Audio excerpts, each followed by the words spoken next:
السلام علیکم and welcome back to Iqbal کا پاکستان. جیسا کہ آپ جانتے ہیں کہ آج ہمارے ساتھ احمد قریشی صاحب ہیں, عمران خان صاحب بیٹھے ہوئے ہیں, تو میں without any delay I'm gonna go to Khan صاحب. کیسے ہیں آپ؟ خیریت سے ہیں؟ بہت بہت شکریہ آپ کا ہمارے شو پہ آنے کا, اور obviously you've been an inspiration for a whole generation and still continues to be so. اور آپ کی جو سٹانس ہے, آپ کا جو تحریک انصاف کے معرفت سے, وہ ایک اتنا نوبل کاز ہے, اور اب پورے پاکستان میں ہم دیکھتے ہیں, اور بلکہ ہم اکثر ڈسکس بھی کرتے ہیں کہ کوئی بھی ایسا پولیٹیشین نہیں ہے جس نے کہ پہلے جو فلاحی کاموں میں ہسپتال سٹارٹ کیا, اس کے علاوہ اسکول یونیورسٹی بھی آپ سیٹ اپ کر رہے ہیں. تو یہ سب چیزیں کرنے کے بعد پالیٹکس کے اندر آپ کو اس کے اندر کوئی دم آتا ہے کہ ہاں اس بندے نے کچھ کام کیا ہے, تو پھر اس کا حق ہے کہ وہ ملک کے اندر کوئی ڈیسیجن میکنگ پاور کے اس کے ہاتھ. لیکن کیونکہ پولیٹیکل سیٹ اپ اس ٹائپ کا ہے کہ آپ کی پارٹی یا آپ بذات خود اس کفر کے نظام کے اندر سے نکل کے اوپر نہیں آ سکتے. ہمیں پتہ ہے کہ نہیں آ سکتے, کیونکہ جو لوگ بیٹھے ہوئے ہیں اس کو کنٹرول کر رہے ہیں, ان کے لیے آپ ایک ڈینجرس انسان ہیں. تو جیسا کہ اب ڈریمز کی بات چل رہی ہے کہ ہم ڈریم کرنا چاہتے ہیں اس پاکستانی, آپ کیسے دیکھتے ہیں سارے ڈریم کو؟ علی, سب سے پہلے تو میں آپ کو مبارک دیتا ہوں, آپ کو زاہد کو, یہ جو آپ پروگرام کر رہے ہیں یہ اتنا ضروری ہے پاکستان کے لیے. کیونکہ اگر جو ایک سینگ ہے کہ a nation without a vision dies, قوم کی جب ایک ویژن ایک قوم کا روڈ میپ ہوتا ہے, جی, جب آپ کا روڈ میپ ہی ختم ہو جائے تو وہ قوم بھٹک رہی ہے, اینڈ میں جا کے تتر بتر ہو جاتی ہے. تو یہ جو اقبال جو اس وقت جو 20th سینچری میں اگر کوئی اسکالر آیا ہے, اور جس کے فیسٹس تھے, ایک نہیں تھا, وہ سمندر ہے اقبال, لیکن اس نے جو ڈائریکشن دیا ہے, مجھے بڑی خوشی ہے کہ آپ, اور خاص طور پہ علی آپ, کہ جو نوجوانوں کو یہاں اس وقت جو ان کے رول ماڈلز ہیں, آپ کم از کم ان کو یہ ایک نئی سوچ دے رہے ہیں. آگے بات ڈریمز کی, اور زاہد نے بہت اچھی بات کی کہ آزاد انسان وہ ہوتا ہے جو اپنی خوابوں کو چیس کرتا ہے. بالکل, جس کو خوف نہیں ہوتا اپنی کہ وہ خواب دیکھ بھی سکے, بڑی خواب دیکھتا ہے اور پھر کسی خوف کے بغیر اس کو چیس کرتا ہے. میں آپ کو صرف ایک مثال دینا چاہتا ہوں کہ جب نبی صلی اللہ علیہ وسلم کے دنیا سے جانے کے بعد آپ وہ ایک پیریڈ دیکھیں کہ اس دنیا کی تاریخ پہ اتنے زیادہ گریٹ مین نہیں آئے. جی, ایک پرولیفریشن تھی گریٹ انسانوں کی, جو بھی ان کے ارد گرد جو انہوں نے دیکھا ایک گریٹ لیڈر کو, وہ سب گریٹ بن گئے. کیا چیز تھی؟ سب سے بڑی چیز, ایک تو ان کی سوچ بڑی کر دی.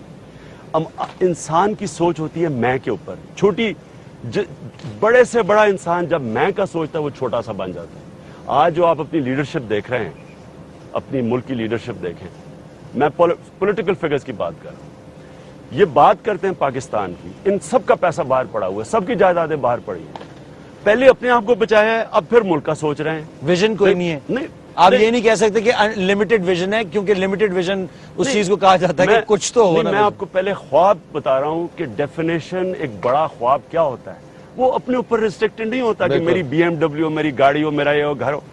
وہ اپنے سے ہٹ کے ہوتا ہے. بڑا خواب کبھی اپنے اوپر میں پہ نہیں ہوتا.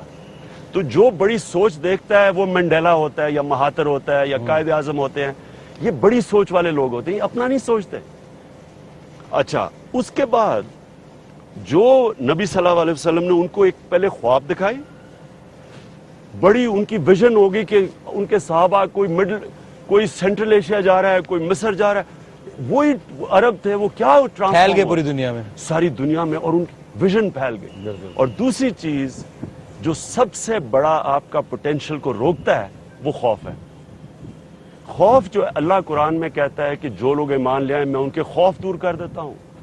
جب آپ کے خوف ہوتے ہیں نا, یہ آپ کو روکتا ہے کہ جی میں مر نہ جاؤں, میں ذلیل نہ ہو جاؤں, میری رزق نہ چلی جائے. یہ بڑے خوف ہیں, یہ مجھے روکتے ہیں اس بڑے خواب کو چیز کرنے کے لیے.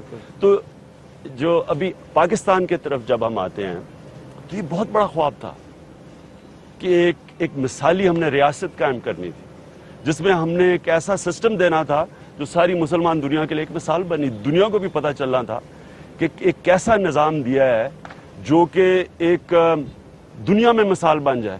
جو ہم نے ایکچولی, جس کو کوئی کہتے ہیں, ہم نے ایک لیبارٹری بنانی تھی کہ کیسے اسلام کی, جو ایک آج کل کی دنیا میں ریلیونٹ ہو, اور ہم ایک اپنا مقام بنا سکیں. اسلام کا قلعہ بنانا تھا پاکستان نہیں, لیکن ہم نے وہ دکھانا تھا جو ایکچولی اسلام ہونا چاہیے تھا. جی, اب بدقسمتی یہ ہے کہ اس میں کئی رکاوٹیں راستے میں آ گئی. ایک تو ہمارا تعلیمی نظام 3 طبقوں میں، انگلش میڈیم، اردو میڈیم، دینی مدرسے، یہ بھی دنیا میں کہیں ہوا ہے.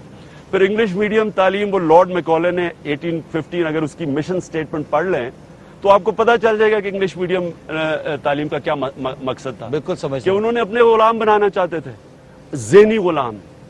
اور وہ ہم اچھا ذہنی غلام سے کیا ہوا ہے؟ اوریجنل تھاٹ ختم ہو گیا ہے. علامہ اقبال کی گریٹنس کیا ہے؟ انہوں نے مغربی فلسفے پڑھے اور وہ اپنے دین کو، اپنی تاریخ کو جانتے تھے. پھر اوریجنل تھاٹ لے کے آئے. ان کی جو تھنکنگ تھی وہ آپ دیکھیں، ان کی وہ سارے موجود جو ان کے وقت کے فلاسفرز تھے ویسٹرن، ان کی کرٹیک کر سکتے تھے کیونکہ ان کے پاس کوئی کرائٹیرین تھا ایک ڈفرنٹ فلسفے کا. بالکل. یہاں تو ہم زیادہ سے زیادہ جو ہم اب انگلش میڈیم سکولوں سے نکلتے ہیں، ہم بہتر غلام بن سکتے ہیں. لیکن ہونا کیا چاہیے؟ ماسٹر اسٹوڈنٹ ریلیشن شپ. اگر مغربی سوچ آگے نکل گئی ہے ہمارے سے، جو نکل گئی ہے، تو ہمیں یہ سوچنا چاہیے کہ ہم ایک اسٹوڈنٹ بن کے اس کو سمجھے جو علامہ اقبال نے کیا، اور پھر ان سے آگے نکلیں. اسٹوڈنٹ ماسٹر سے آگے نکل سکتا ہے لیکن غلام ایک صرف اچھا غلام بن سکتا ہے. غلام آقا سے آگے نہیں کھڑا. تو ہمارا جو ایکچولی تعلیم کا نظام ہے، اس نے ایک ہمارے پوٹینشیل پہ ایک لمٹ لگا کے رکھ دی. پھر ہمارا انصاف کا نظام ہے، وہ بھی ایک طاقتور ڈاکوؤں کے لیے NRO اور غریب آدمی بیچارہ قانون کے باہر. اور پھر تیسری چیز معاشی انصاف.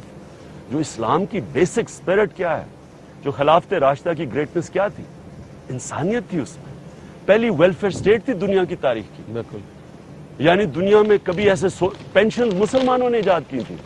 تو ہم آج اپنے پاکستان کو دیکھیں گے، غریب آدمی امیر کو سبسڈائز کر رہا ہے، غریبوں کا خون چوس رہے ہیں. امیر آدمی ٹیکس ہی نہیں دیتا، اس کے لیے ایمنسٹی سکیمز دی ہوئی ہیں، سارا عوام پہ ٹیکس ہے. تو یہ وہ اسٹیٹ اپنے خواب سے ہٹ چکی ہے. اور چیلنج یہ ہے کہ واپس اس خواب کی طرف جائیں اور اس کو واپس اس اسٹیٹ کی طرف لے کے جائیں.